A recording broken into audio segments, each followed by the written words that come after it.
Aha, ar žinote, kodėl moteris taip blogai vairuoja? Ogi todėl, kad jas vairuoti mokė vyrai.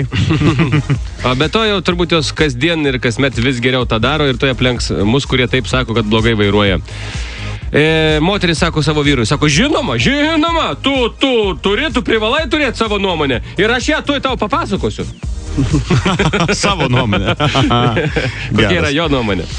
Išgėrė, pasilinksminė, iškėrėgiai skambina savo būsimosioms. Mat, koks faktas dar buvo išaiškintas. Žodžiu, ekskursija, Prancūzijos, vyno, Rusijai, visa kita. Vienas turistas taip, atsiprašau, sako, klausimas yra, kokie Rusijai reikalingi, arba kas Rusijoje yra labiausiai reikalinga, kad vynas iš tikrųjų nuostabiai tose bačkose subręstų. Prancūzas atsiksė, pirmiausia, kas yra reikalinga, tai yra labai gera vyno Rusijos spina. Kad gerai subręstų. Iki galo. Super. Net geriausias marketingo specialistas yra bejėgis prieš vyrą su pirkinių sąrašų parduotuvėje.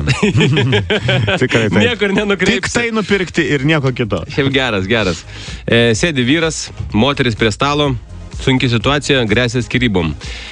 Ir sako, Jolanta, aš tik noriu pasakyti, tu su savo serialų žiūrėjimu peržengi visas ribas. Į darbą neini, atsikeli ryte, serialai vakarykščiai.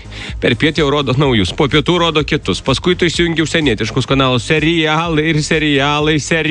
Tu neturi iš vis jokio gyvenimo, vien serialai. Viskas, Jolanta, aš išeinu. Sėdi Jolanta, sako, Dieve, nu ką tu kalbi? Taigi dabar tu sugriausi viską, mes kartu pragyvenome 5 sezonus. Geras. Ir 5000 serijų. Santa Barbara. Labai geras. Daktarė, sakykit man gripas?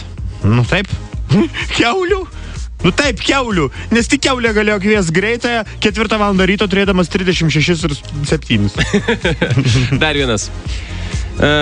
Vyras taip savo žmonai taip gražiai sako, klausyk, aš tau noriu pasakyti, jeigu tu nori dar šiek tiek numesti kilogramų, aš nesakau, kad tu gink Dieve, tu ne per stora, bet jeigu tu norėtum numesti dar daugiau kilogramų, tau reikia prieš maistą, reiškia valandą prieš, išgerti po 1,5 litro vandens.